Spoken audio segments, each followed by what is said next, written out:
There are no roads that go deep into the Guadalupe Mountains National Park. The road takes you to a trailhead and then stops. To see anything inside the park beyond the protective and discouraging walls of the mountains, you have to get out of the car. You have to walk. And that's why these mountains are so rarely visited. That's also why those of us who have walked into this park come back time and again. Its beauty is a secret only us saunterers know.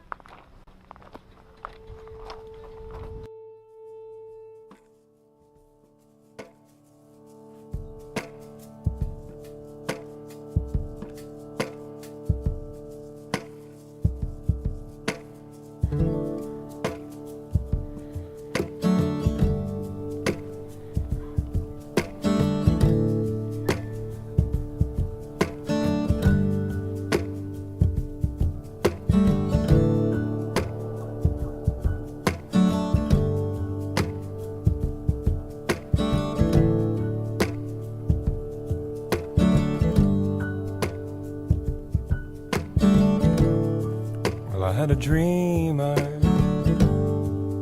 stood beneath an orange sky.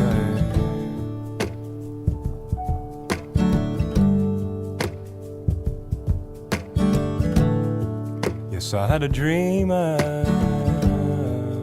stood beneath an orange sky,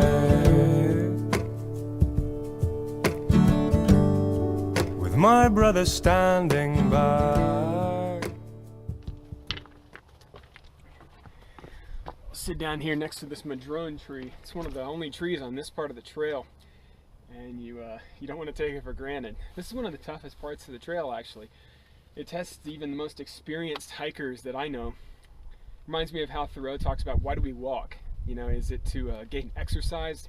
Not really. I think he'd scoff at the billion-dollar exercise industry and the people who walk in malls today, right? We don't hike these mountains so we can make our calf muscles stronger. We do it to nourish our body and our spirit and our minds. He says walking is nothing in it akin to taking exercise, but is itself the enterprise and adventure of the day. We hike into the wild so that we can nourish our spirits. To be a true saunterer, he argues, you have to be a meandering river, a knight errant, a pilgrim seeking the Holy Land.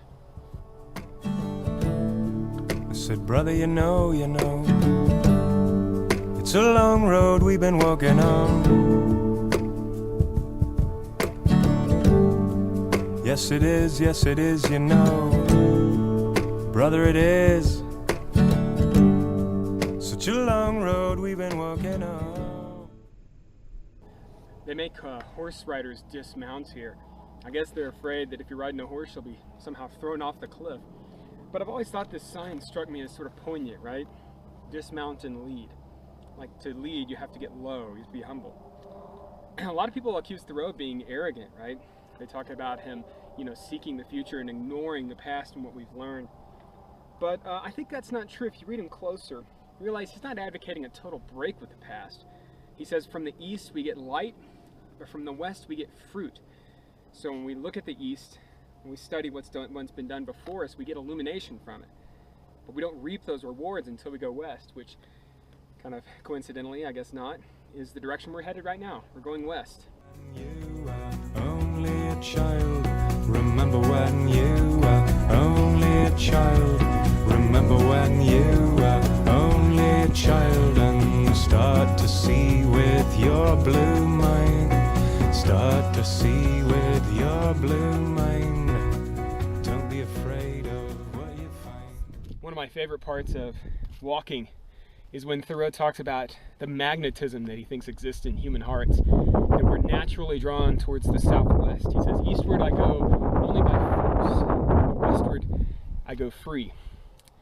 No matter that Thoreau never actually went to the west or beyond Minnesota in his whole life, but he felt like he was always drawn that way, and he thought all human beings were, especially Americans. And that begs the question, does Thoreau justify manifest destiny and the idea that we have some right to explore and conquer the West? He says, mankind progresses from east to west, and that America is made for the man of the old world. We go eastward to realize history and study the works of art and literature, retracing the steps of the race. We We go westward as into the future, with a spirit of enterprise and adventure. So it's complicated. On the one hand, Thoreau thinks we have to follow our intuition and instincts into the West, and yet on the other hand, he wants to preserve everything that makes the West so wonderful, so beautiful, so pure. Its wildness.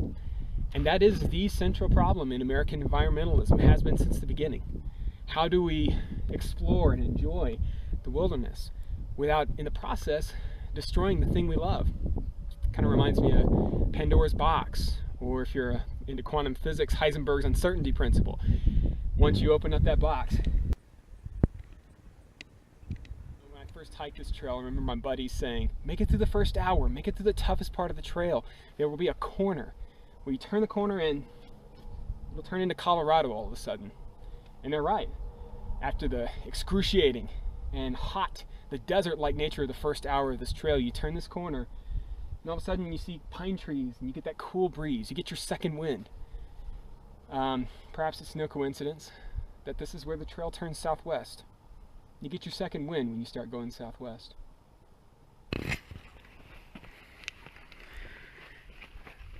There aren't any major rivers in this park, so when Thoreau talks about two rivers in comparison, one the Rhine in Germany and France and the other the panorama of the Mississippi, it's kind of hard to make any comparisons or parallels to where we are.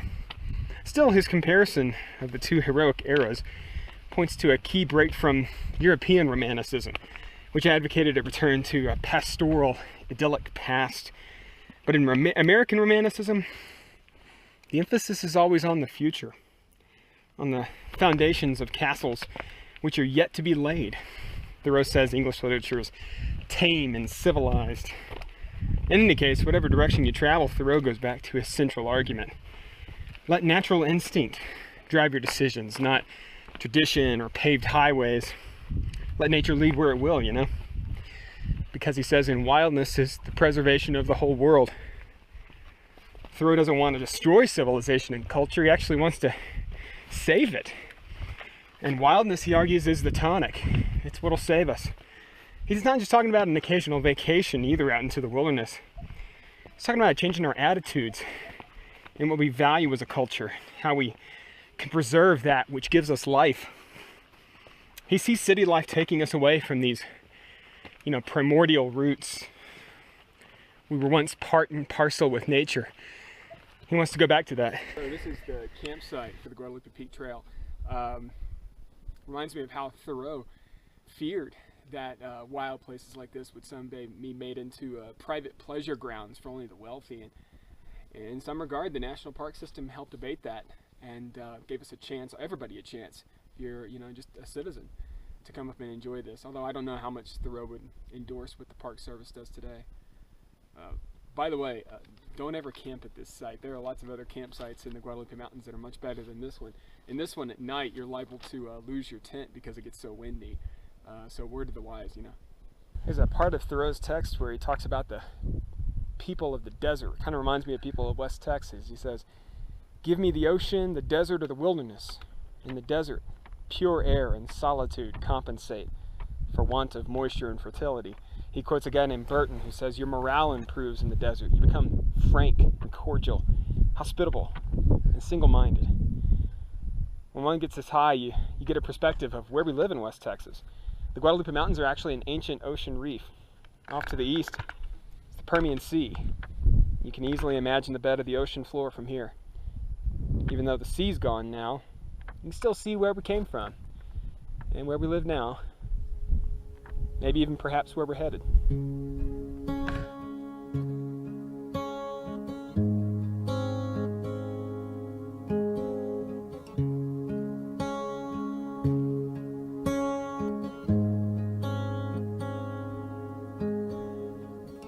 Feel I'm on the verge of some great truth, where I'm finally in my place. But I'm fumbling still for proof, and it's cluttering my space.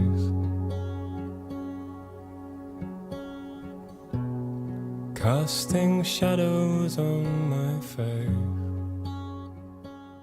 Thoreau says, we hug the earth, how rarely do we mount. Methinks we might elevate ourselves a little.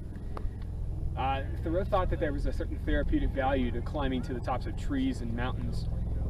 He thought that you could actually be closer to God because you could see the world from his perspective. That's certainly true for this point. This is the tallest point in all of the state of Texas. My 9th time up, actually, on Guadalupe Peak. Here in a moment, I'm going to go over to the western escarpment. We'll look over the edge of that. And,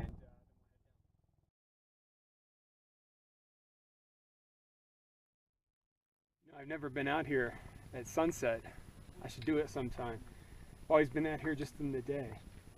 But it makes you think about what Thoreau says about how the sun is the great western pioneer whom we all follow. And this trail follows the sun. It goes west. Out to the west, you can see the sand dunes and the pits. Eventually El Paso on a clear day. And to the north, on a really clear day, you can see Sierra Blanca with the snow cap off in the distance. To the south, Mexico and 1,000-foot limestone cliffs. Every time I come out here, I always read a poem. It's the same poem. It's by Percy Shelley. It's called Ozymandias. If you've never read the poem before, it's about an ancient Egyptian king who builds all of these pyramids and monuments himself. And then, of course, thousands of years ago, all of it's wasted away. If you've ever seen the Breaking Bad, they've got an episode titled Ozymandias too. Pretty good episode. The poem reads like this. I met a traveler from an antique land who said, 2 vast and trunkless legs of stone stand in the desert. Near them on the sand, half sunk, a shattered visage lies, whose frown and wrinkled lip and sneer of cold command tell that its sculptor well these passions read, which yet survive, stamped on these lifeless things. The hand that mocked them and the heart that fed. And on the pedestal, these words appear, my name is Ozymandias, King of Kings. Look on my works, ye mighty, and despair. Nothing beside remains. Round the decay of that colossal wreck, boundless and bare, the lone and level sands stretch far away.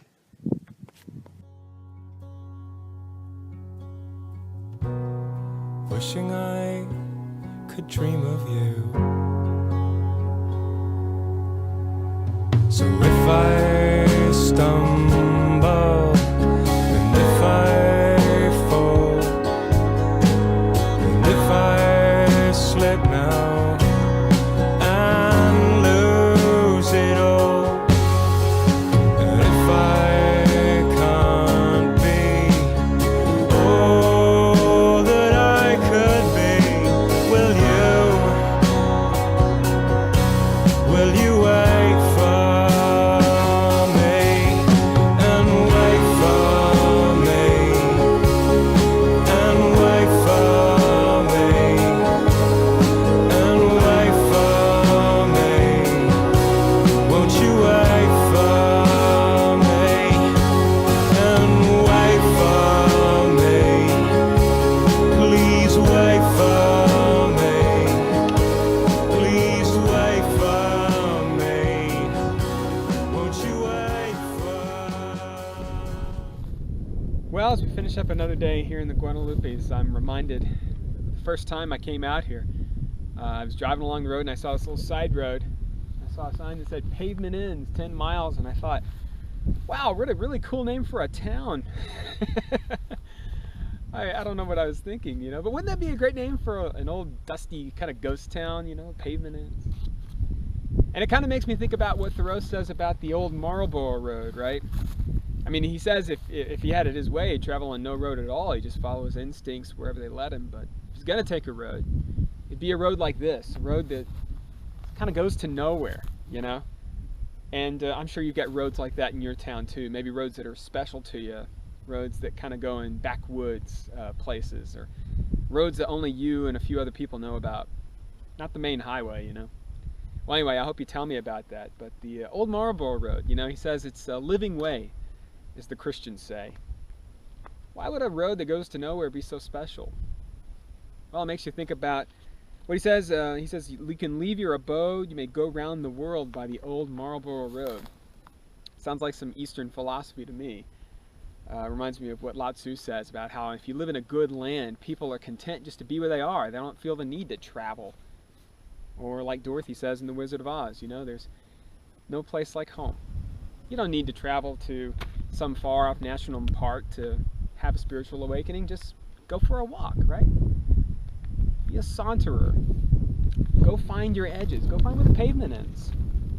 Where you end and where something else entirely different than you begins. It's like, as it said, he who loses his life shall save it. So find where your pavement ends, guys. And there, you'll find peace.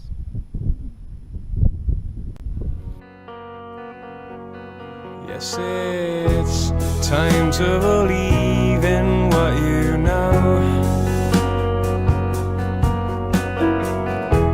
Time to believe in what you know.